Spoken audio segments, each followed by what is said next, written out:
Welcome to T-News 9 channel, bringing you the latest chapter from the silent verdict. Today, we're diving into Chapter 6, the arrest. An arrest doesn't answer questions, it only decides which ones the law is willing to ask. Victor Hale was arrested at dawn.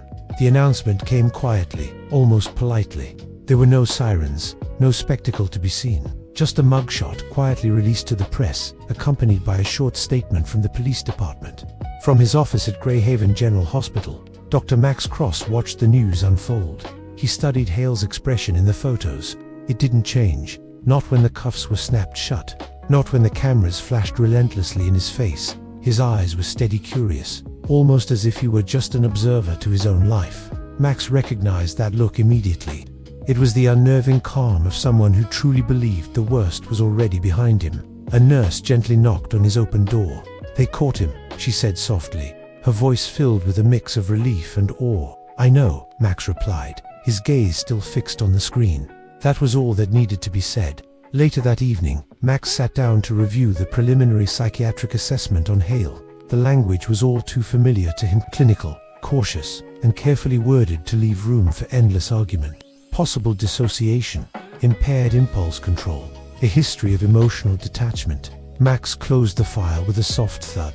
These labels, these clinical terms, they didn't explain the choices a person makes, they were just words. That night, Max found himself standing in the hallway outside an interrogation room, invited to observe as a psychiatric consultant. He watched through the one-way glass as Victor Hale answered every question with a chilling, careful precision. He was polite, he was cooperative, he was measured, almost too measured. When the detectives asked him about remorse, Hale paused us for a moment, just long enough to appear human.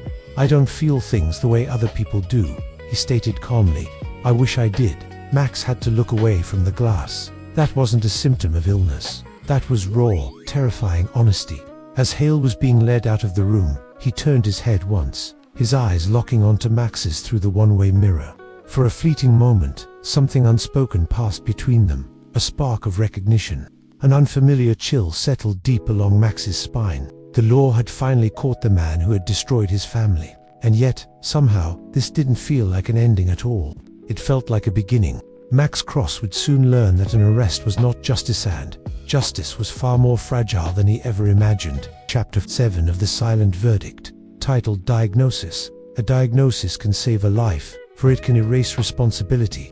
Inside the evaluation room, the air was thick with the faint smell of antiseptic and stale coffee. Victor Hale sat across from the court-appointed psychiatrist, his hands folded neatly in his lap. His posture was relaxed, attentive, just like a cooperative patient should be, maybe a little too perfect. From behind the one-way glass, Max observed as a consulting expert. He watched Hale answer every question with rehearsed precision, offering just enough vulnerability without ever losing his grip on control. "Do you hear voices?" the psychiatrist asked. "Sometimes," Hale replied softly. "They tell me things I can't control." Max felt a flicker of clinical irritation. Hallucinations rarely showed up so conveniently packaged. The psychiatrist, however, just nodded, his pen scratching quickly across the page. When the questions turned to his childhood, Hale described neglect without a trace of bitterness. When asked about anger, he spoke of it like an abstract concept, not a raw emotion he had ever truly felt. Everything was measured, composed. During a brief pause in the session, Max leaned into the intercom. "Ask him about remorse," he said quietly. The psychiatrist hesitated for a moment, then followed the suggestion. "Do you feel remorse for what happened?" Victor Hale's expression shifted to one of genuine confusion. "I understand why people think I should," he answered, "but I don't feel it. I never really have." Max's jaw tightened. That wasn't psychosis. That was a void, a complete absence of something fundamental. After the evaluation, the preliminary report made its rounds. Possible dissociative disorder, reduced emotional processing, impaired capacity under extreme stress. It was just enough uncertainty to soften a potential sentence, to create doubt where there should be clarity. Max stood alone in the hallway, reading the report's conclusions over and over. He knew the system, and he recognized exactly what was happening. It wasn't searching for the truth. It was searching for wiggle room.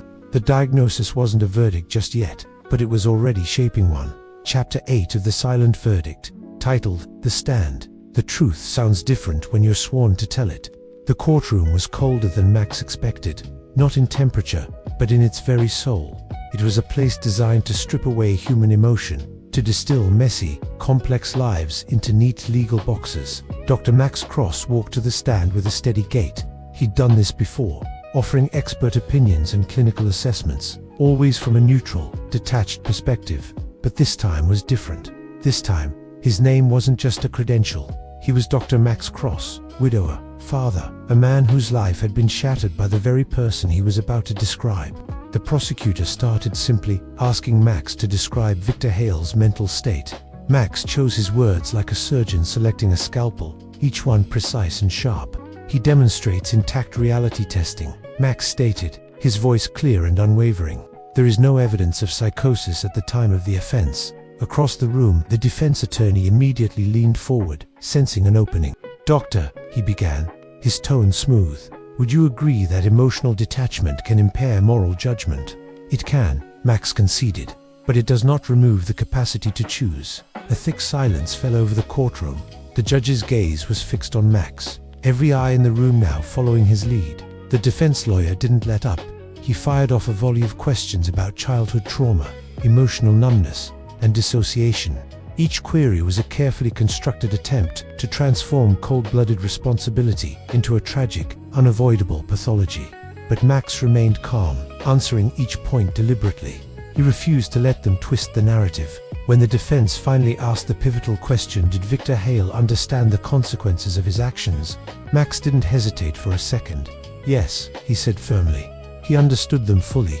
You could feel the atmosphere in the room shift, like a magnetic pole realigning. It was a subtle but undeniable change in momentum, and for the first time since the horrific murders, something moved inside Max. It wasn't the familiar sting of grief or the hot burn of anger. It was something new, clarity. As he stepped down from the stand, his eyes locked with Victor Hale's one last time. Hale's expression tightened, but it wasn't fear, and it wasn't rage. It was something closer to surprise, as if he was seeing Max for the very first time. Max Cross had spoken the truth, but the court would decide whether it was willing to hear it. Chapter 9 of The Silent Verdict, titled Reasonable Doubt. The law doesn't need certainty, it only needs a crack. The defense changed strategy overnight. By morning, the language in court had softened significantly. Words like innocent disappeared, replaced by safer, more ambiguous terms. Confused, impaired, not fully aware. Reasonable doubt was no longer just an argument, it had become the entire objective. An expert witness took the stand, impeccably credentialed, well-spoken, and carefully neutral. He described Victor Hale's condition as a complex emotional processing disorder, layered with deep trauma and detachment. "It doesn't excuse the act," the expert said calmly, "but it contextualizes it." Max listened intently from the gallery. Context, he knew all too well, was where responsibility went to disappear. The expert continued, speaking of reduced empathy, of moral disengagement, of impaired emotional resonance. Each phrase sounded scientific enough to carry weight, yet was vague enough to resist any direct challenge. When cross-examined, the witness was forced to admit there was no evidence Hale had lost touch with reality, but the seed had already been planted. Later that day, the prosecutor met Max in the hallway, her expression grim. "They're not trying to win," she said quietly. "They're trying to blur." Max nodded in silent agreement. Blur was enough. In the courtroom, jurors shifted uncomfortably in their seats. It wasn't out of sympathy, it was out of uncertainty. And uncertainty was the defense's most valuable witness. When Victor Hale finally testified, he spoke softly, choosing words that felt both rehearsed and fragile. "I didn't mean for anyone to get hurt," he claimed. "I don't always understand my emotions." Max clenched his hands, his knuckles turning white. Understanding emotions had never been the requirement for understanding consequences. As the day ended, Max walked out from the courthouse beneath a heavy, gray sky. He realized something, then something deeply unsettling. The truth of what happened hadn't changed at all, but the story surrounding it had, and stories were what juries ultimately believed.